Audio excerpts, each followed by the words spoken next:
بس انا ما كنتش كده قبل. بس انت ما كنتش حاسس ان انت بتحب كده قبل. يعني انت لو جالك علاقه امانه انت بترفضها.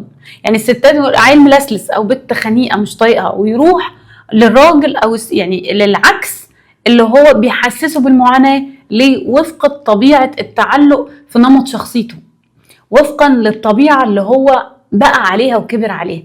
طب ده جه منين؟ جه من الطفوله، وجه في المراهقه، او زاد او اتثبت في المراهقه، جه من الصدمات اللي انت عشت بيها وكملت عليها، خليتك تختار نوع الشخص اللي يوجعك قوي كده. طبيعه الشخصيه اللي بتحكم، يعني طبيعتك هي اللي عامله فيك كده مش الشخص. ودي اول معلومه صادمه انت بتعرفها النهارده.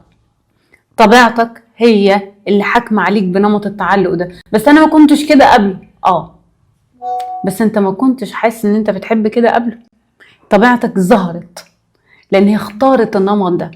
لان مثلا نوع النمط الامن الشخصيات دي مش بتسير وبيبعد عنها، مش بيحبها، او حتى لو دخل معاها شويه او ما بيلاقي العلاقه مؤذيه ومش مدياله احتياجات بيمشي. معنى ان انت في علاقه مش بتديلك احتياجاتك، او انت ضاغط حتى في العلاقه دي عاوز احتياجات اكتر من اللي الشخص اللي قدامك عاوز يديهولك، ده النمط عندك انت اللي عندك المشكله.